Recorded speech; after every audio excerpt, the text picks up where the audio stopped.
Good good morning morning sir. Sir. Good morning. तो test वैसे आप लोगों का ठीक हुआ, मैंने देखी थी कॉपी। कई स्टूडेंट ने बहुत अच्छा लिखा है, लेकिन कुछ तो होते ही हैं, कुछ ने तो बहुत ही फॉर्मेलिटी की है।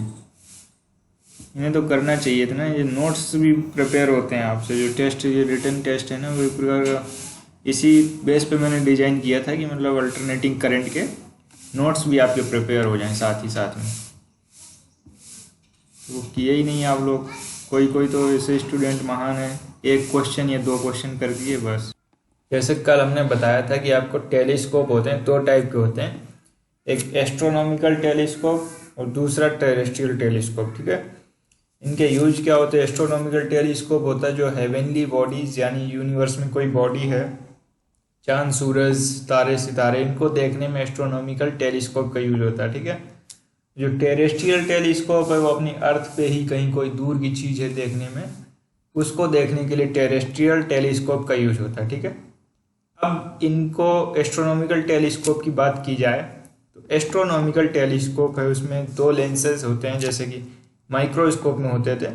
फ़र्क क्या है? माइक्रोस्कोप में जो ऑब्जेक्टिव लेंस होता था वो छोटा होता था और ये आई पीस का लेंस बड़ा होता था। ठीक है, अब यहाँ पे ऑब्जेक्टिव लेंस बड़ा है, बड़े अपर्चर का है, यहाँ पर आई पीस छोटे अपर्चर का है। ठीक है, ये प्रिंसिपल एक्सिस है पी नॉट पी ई। अब इस पर जो फोकस है वो एफ ई का फोकस और एफ नॉट का फोकस कंबाइंड किया गया है। ठीक है, क्योंकि image formed at infinity normal adjustment की बात चल रही है। जब इमेज इन्फिनिटी पर बन रही है हमारी, नॉर्मल एडजस्टमेंट उस कंडीशन को बोलते हैं जब हमारी इमेज इनफाइनाइट पे बनती है। ठीक है, तो अब यहाँ पर देखो इमेज इनफाइनाइट, अभी ये पता चल जाएगा एफ नॉट एफ ई को एक ही फोकस पॉइंट सेम क्यों रखा गया। ठीक है, हम इस आई पीस को स्लाइड कर सकते हैं, जैसे हमें इमेज बनानी है, अगर हमारी इमेज क्लियर नहीं बन रही है तो आई पीस को अपने स्लाइड कर सकते हैं, माइक टेलीस्कोप में आगे पीछे कर सकते हैं। तो इसको एडजस्ट करके हम इस पॉइंट पे ले आते हैं, F not F E same हो जाए। ठीक है, तो इसके लिए क्या है, जैसे मान लो लाइट रे हैं, जब दूर से लाइट रे आती हैं काफ़ी दूर से, तो पैरेलल लाइट रेज होती हैं। ठीक है, अब वो आएंगी पैरेलल लाइट रे जब हमारे कन्वर्जिंग लेंस पर टकराती हैं तो वो हमेशा फोकस पर ही कन्वर्ज होती हैं। ठीक है, फोकस की तरफ एकोमुलेट हो जाती हैं सारी लाइट रे। तो यानी जो आपका ऑब्जेक्टिव लेंस है उसका फोकस है एफ नॉट, जो ऑब्जेक्टिव लेंस है। अब ऑब्जेक्टिव लेंस का फोकस है एफ नॉट, क्योंकि हमारी लाइट रेज जो कन्वर्ज हो रही हैं वो फोकस पर ही कन्वर्ज होती हैं। जब इनफाइनाइट से लाइट रेज आती हैं तो इसका फोकस एफ नॉट है, एफ नॉट पे कन्वर्ज हो रही हैं। ठीक है, अब फिर कन्वर्ज होने के बाद लाइट रे आगे प्रोसीड की आई पीस की तरफ जा रही हैं। ठीक है, अब आई पीस की तरफ जाएंगी। अब आई पीस से अगर हमें इमेज को इनफाइनाइट पर बनाना है, ठीक है, अब अगर देखो, मान लो अगर कोई फोकस पर ऑब्जेक्ट रखा होता है, फोकस से जब लाइट रेज जाती हैं तो वो इनफाइनाइट पर उसकी इमेज बनती है। ठीक है, ये होता है ना फिनोमिना, आपको जब फोकस पर रखा होता है तो इमेज इनफाइनाइट पे बनती है, जब इनफाइनाइट से लाइट रेज आती हैं तो इमेज फोकस पर बनती है। तो अब यहाँ पर इमेज हमारी इनफाइनाइट पर बनेगी, इसलिए हमें ऑब्जेक्ट को एफ ई पर रखना पड़ेगा, यानी फोकस ऑफ आई पीस पर रखना पड़ेगा। ठीक है, तब हमारी इमेज इनफाइनाइट पर बनेगी, इमेज एट इन्फिनिटी। ये चीज़ क्लियर हुई। अब यहाँ पर देखो एफ नॉट है, ये फोकस ऑफ ऑब्जेक्टिव लेंस है, और एफ ई है फोकस ऑफ आई पीस है। ठीक है, और एफ नॉट प्लस एफ ई को टोटल लेंथ लिया गया, एल की लेंथ है। अब ये बीटा और अल्फा का एंगल बना रहे, बीटा का एंगल है जो कि आपकी इमेज, जो फाइनल इमेज जो आई के साथ एंगल बना रही है, आंखों से अगर देखोगे तो आई का जो एंगल बन रहा है एक्सिस के साथ, उसे हम बीटा बोल रहे हैं इमेज का। और जो आई का एक्सिस बन रहा है ऑब्जेक्ट का, तो उसको हम बोल रहे हैं अल्फा। ठीक है, अल्फा एंगल बन रहा है आई से देखने पर डायरेक्टली, वो आपको अल्फा का एंगल बनाएगी ऑब्जेक्ट। ठीक है, focal length of the objective is much greater than that of the eyepiece. जो ऑब्जेक्टिव होता है इसकी फोकल लेंथ काफ़ी होती है in comparison to eyepiece. ठीक है, aperture of the objective is also large to allow more light to pass through it. Objective का अपर्चर भी काफ़ी बड़ा होता है।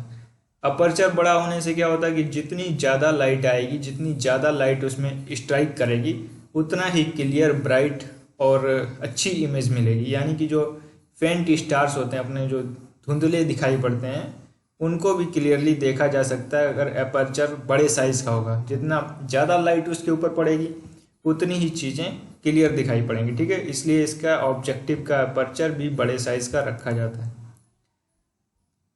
अब एंगुलर मैग्नीफिकेशन की बात की जाए। एंगुलर मैग्नीफिकेशन और magnifying power of a telescope in normal adjustment is the ratio of angle subtended by the image at eye at seen through the telescope. यानी कि जो आई का इमेज के साथ जो एंगल बन रहा है जब टेलीस्कोप में देख रहे हो आप, वो उसे हमने बीटा से रिप्रेजेंट किया था ना अभी, वो वाला angle, to the angle subtended by the object as seen directly. अब ऑब्जेक्ट को आप देख रहे हो तो उसके साथ जो एंगल बन रहा है जिसे हम अल्फा से रिप्रेजेंट कर रहे थे, उनके रेशियो की बात चल रही है यहाँ पर, ठीक है।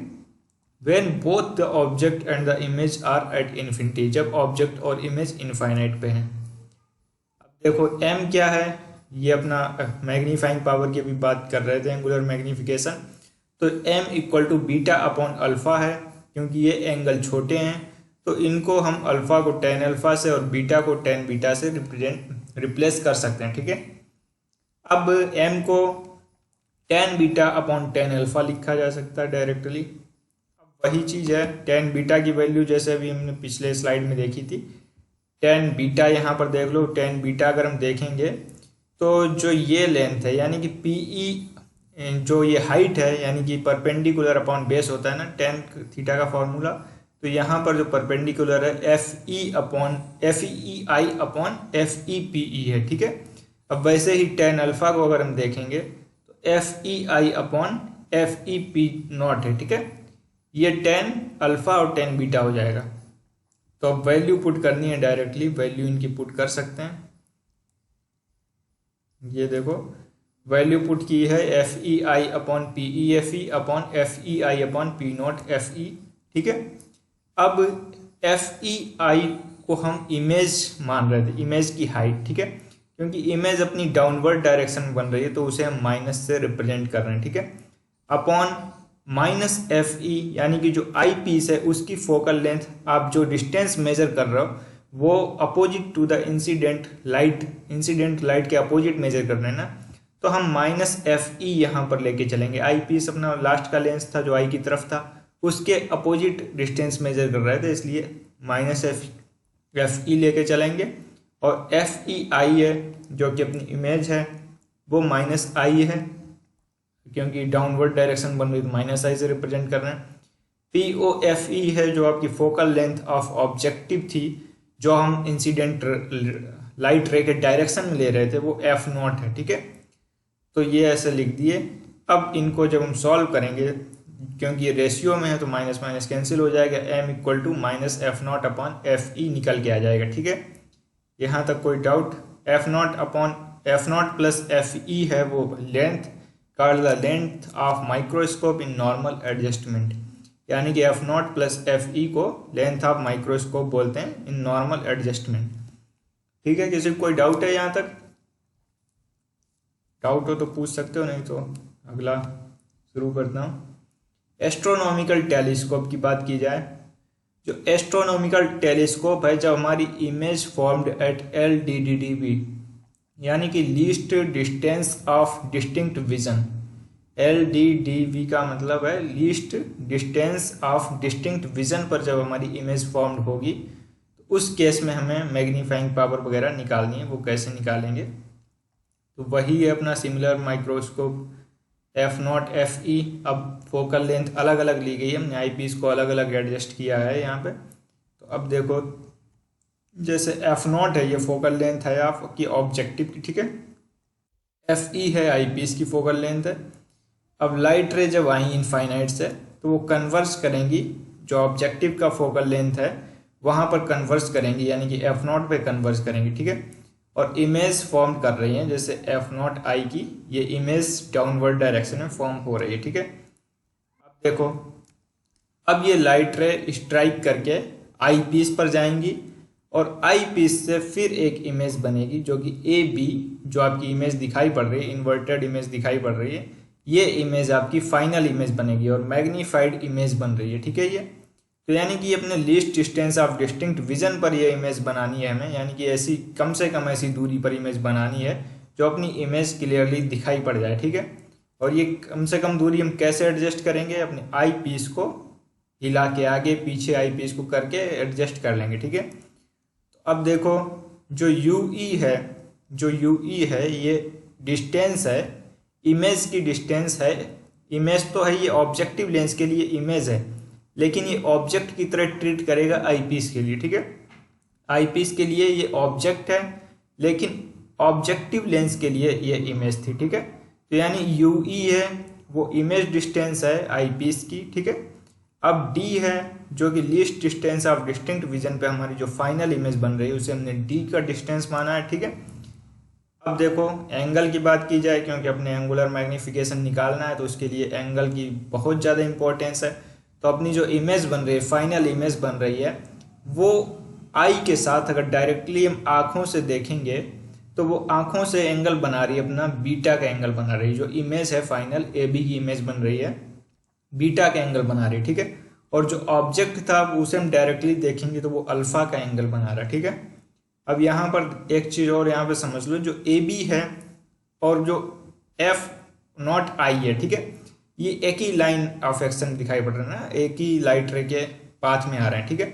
तो अब यहाँ पर क्या करोगे, जब हम tan बीटा का फार्मूला लगाएंगे, tan बीटा का भी आगे लगाना पड़ेगा, तो यहाँ पर एफ नॉट आई ले लेंगे, ठीक है। हाइट ये वाली ले लेंगे और जो बेस है एफ नॉट पी ई ले लेंगे, ठीक है। बात वही पड़ेगी, क्योंकि tan थीटा का वही फार्मूला रहेगा, इस वाले ट्रायंगल में लगाओ चाहे इस वाले ट्रायंगल में लगाओ, ठीक है।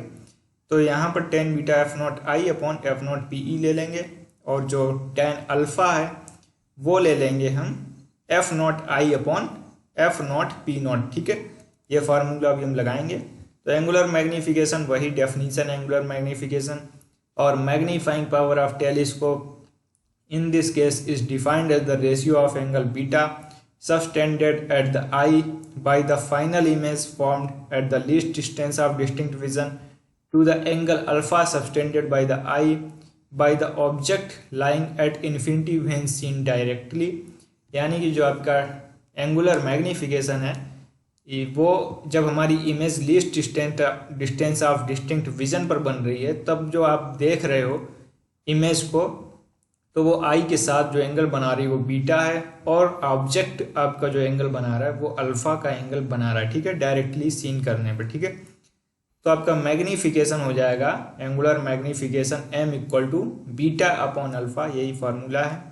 Since angle are small, angle small है, अल्फा को tan अल्फा से, बीटा को tan बीटा से रिप्लेस कर दिया, m equal to tan beta upon tan alpha लिख देंगे। अब जो चीज़ हमने बताई थी वही हमने यहाँ पे अप्लाई की है। tan बीटा को हमने जो एफ नॉट आई बताया था upon P E F not बताया था वो लगा दिया, और tan अल्फा को F not I upon P not F not रख दिया, ठीक है। अब देखो इसको सॉल्व करोगे तब आप देखोगे एफ नॉट आई दोनों साइड में है, अप और डाउन, नीचे ऊपर, तो एफ नॉट आई अपना कैंसिल हो गया, P not F not upon P E F not बचा है, ठीक है।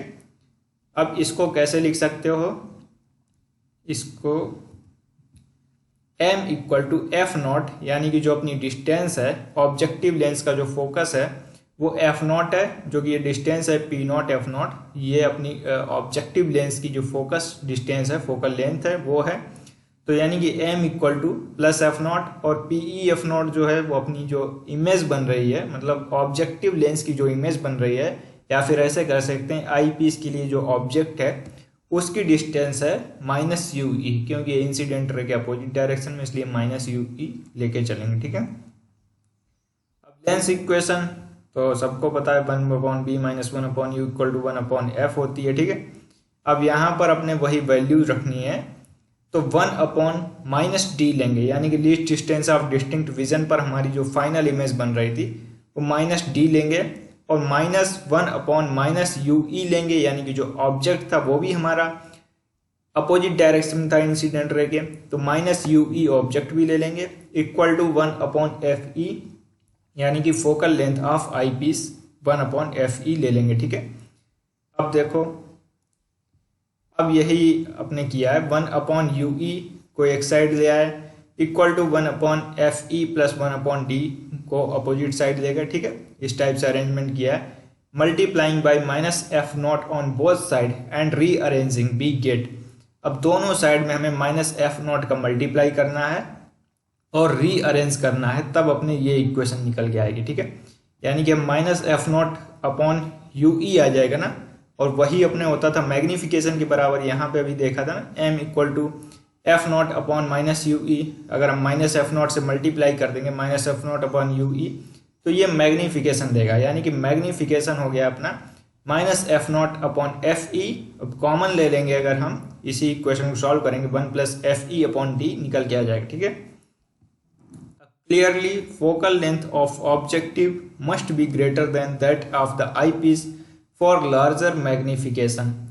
यानी कि अगर हमारे ऑब्जेक्टिव की फोकल लेंथ ज़्यादा है, यहाँ पर देखो ऑब्जेक्टिव की फोकल लेंथ ज़्यादा है आईपीस के कंपैरिजन में, तो अपना मैग्नीफिकेशन भी लार्जर होगा, ठीक है। अब देखते हैं, also it is noted that in this case m is larger than the normal adjustment position. Normal adjustment position यानी कि जो आपकी इमेज, फाइनल इमेज इनफाइनाइट पे बन रही थी, नॉर्मल एडजस्टमेंट पोजीशन इससे जस्ट पहले पढ़े थे, उसमें मैग्नीफिकेशन अपना आ रहा था -F0/FE का, ठीक है। लेकिन यहाँ पर क्या आ रहा है, -F0/FE प्लस ये वाला टर्म और एक्स्ट्रा ऐड हो रहा है ना यहाँ पर। यानी कि जो मैग्नीफिकेशन है वो नॉर्मल एडजस्टमेंट की पोजीशन से भी ग्रेटर किया जा सकता है, लार्जर किया जा सकता है, ठीक है।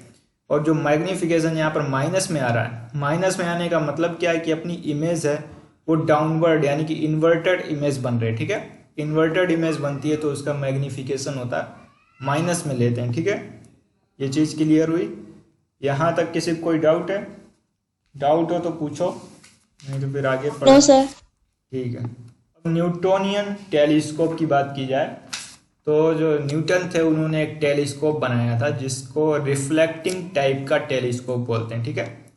रिफ्लेक्टिंग टाइप के टेलीस्कोप में क्या था, ये कॉनकेव मिरर यूज किया था, वहाँ पर लेंस यूज नहीं किया गया था, मिरर यूज किया था, ठीक है। अब इसमें क्या है, जैसे ये है अपना प्लेन मिरर है और ये आईपीस है, ठीक है। इस प्रकार से एडजस्टमेंट किया गया था कि जैसे लाइट रे आए, अपनी लाइट फ्रॉम स्टार आए, लाइट रे जब स्टार से आएंगी तो कॉनकेव मिरर पर स्ट्राइक करेंगी और कॉनकेव मिरर से लाइट रे कन्वर्ज होंगी, ठीक है। कन्वर्ज होंगी वो प्लेन मिरर पे जाएंगी जो अपने 45 एंगल पर बेंड किया हुआ रखा गया है, तो वो एंगल वहाँ से प्लेन मिरर से स्ट्राइक करते हुए वो आई पीस की तरफ जाएंगे, ठीक है। और आई पीस पर फिर इमेज को अपने मैग्नीफाई करके देखा जा सकता है। अब ये सब इतना करने की ज़रूरत क्या पड़ गई थी एक्चुअली, जो इसका फ़ायदा ये होता है, जैसे अपने जो लेंस होते हैं उनमें अगर हम अपर्चर को बड़ा करते हैं, ठीक है, अपर्चर जब लेंस में बड़ा होता है तो वहाँ पे एबिरेशन आ जाते हैं। एबिरेशन दो प्रकार के होते हैं, एक स्फेरिकल एबिरेशन और क्रोमेटिक एबिरेशन, ठीक है। तो उसमें क्या होता है, ये चीज़ें वैसे आपके सिलेबस में नहीं है फिर भी बता दे रहा हूँ। तो उसमें होता क्या है, जो आपका स्फेरिकल एबिरेशन और क्रोमेटिक एबिरेशन होते हैं वो एक्चुअली जो फोकस होता है, जैसे अपने अपर्चर बड़े साइज़ का कर दिया है, जब कन्वर्जिंग लेंस के अपर्चर बड़ा साइज़ का है तो वो एक ही पॉइंट पर फोकस नहीं कर पाता है, ठीक है। तो थोड़ा सा आगे, कहीं थोड़ा सा पीछे, कहीं आगे पीछे, इधर उधर फोकस करती है इमेज, क्योंकि अपने इमेज पड़ेगी तो पूरे लेंस के ऊपर पड़ेगी ना, तो लेंस के जो अपर पोर्शन पे इमेज पड़ रही है वो फोकस करेगी और जो मिडल में इमेज जो लाइट रे पड़ रही है वो भी फोकस करेगी। तो उन दोनों के फोकस में थोड़ा सा डिफरेंस आ जाता है और इस वजह से हमारी इमेज ब्लर्ड भी आ जाती है, ठीक है। और क्रोमेटिक एबिरेशन क्या होता है कि हमें पता है लाइट के 7 कंपोनेंट होते हैं, विबग्योर वाले कंपोनेंट। तो अब हर एक कंपोनेंट की वेवलेंथ, हर एक कंपोनेंट की स्पीड भी अलग अलग होती है, ठीक है।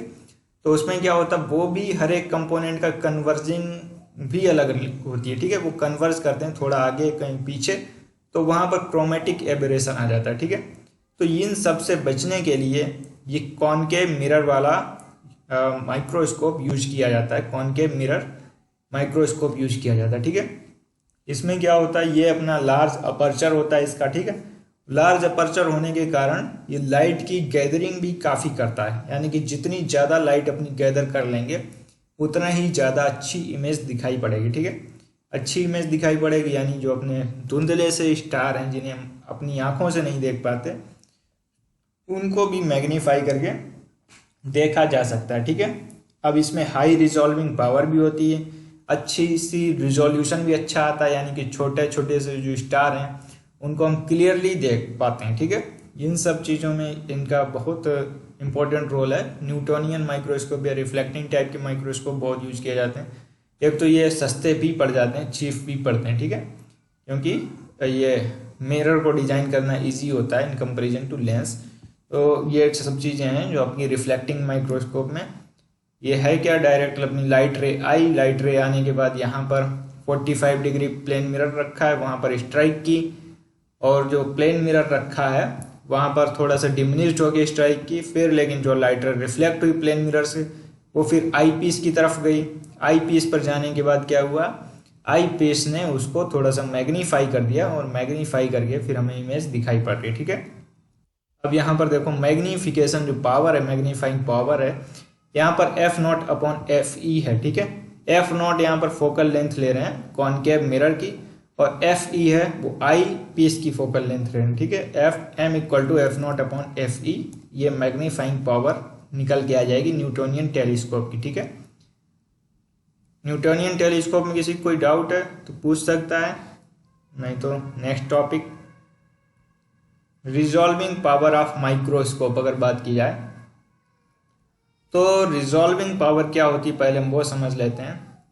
The resolving power of microscope is defined as the reciprocal of the distance between two objects which can be just resolved when seen through the microscope। यानी कि जैसे दो ऑब्जेक्ट हैं D और D है, यानी कि ये कितने पास वाले जैसे छोटे छोटे से पॉइंट होंगे उनको हम माइक्रोस्कोप से देख पा रहे हैं, यानी कि ऐसे कोई दो पॉइंट जिनको हम माइक्रोस्कोप से जस्ट रिजॉल्व कंडीशन देख पा रहे हैं, यानी कि उन्हें सेपरेट सेपरेट देख पा रहे हैं, अलग अलग देख पा रहे हैं। ठीक है, वैसे जितनी भी छोटी इमेज होगी उसको हमें मैग्नीफाई करेंगे तभी तो अलग अलग दिखाई पड़ेगी, यानी कि जितनी छोटी इमेज है उसमें दो पास के पॉइंट हैं जिनको हम क्लियरली देख पाएंगे माइक्रोस्कोप से, उसे हम बोलेंगे रिजॉल्विंग पावर। ठीक है, अब देखो जैसे ये ऑब्जेक्टिव लेंस रखा हुआ है, अब ये दो पॉइंट हैं, इनसे जो लाइट रे निकली हैं वो ये इस टाइप से निकली हैं, एंगल थीटा है, उसकी वो जरूरत खैर इसमें पड़ेगी। तो रिजॉल्विंग पावर क्या है अपनी 1/1 डेल्टा डी। ठीक है, ये जो इमेज का जो ये डिस्टेंस है ऑब्जेक्ट अगर जिसे हम देख रहे हैं, जैसे किसी भी छोटे से ऑब्जेक्ट को माइक्रोस्कोप में क्या करते हैं, सेल वगैरह देखते हैं ना, सेल और बैक्टीरिया वगैरह वही तो देखते हैं।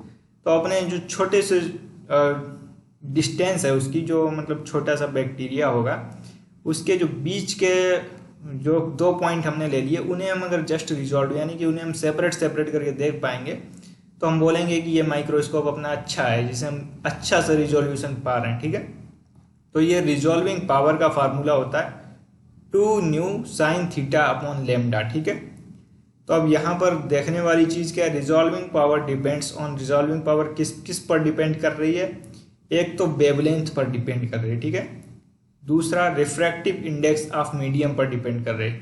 न्यू यहाँ पर है refractive index of medium between object and objective lens, यानी कि जो अपने ऑब्जेक्ट रखा है, जैसे ये यहाँ पर कुछ रखा था, बैक्टीरिया रखा था मान लो, बैक्टीरिया और ऑब्जेक्टिव लेंस के बीच में जो आपका रिफ्रैक्टिव इंडेक्स यानी कि कौन सा मीडियम है उस पर डिपेंड करेगी अपनी ये रिजॉल्विंग पावर। ठीक है, अगर हम यहाँ पर कई सारे माइक्रोस्कोप ऐसे होते हैं यहाँ पे ऑयल बीच में भरा होता है, ठीक है, तो उनसे रिजॉल्विंग पावर को इंक्रीज कर लेते हैं।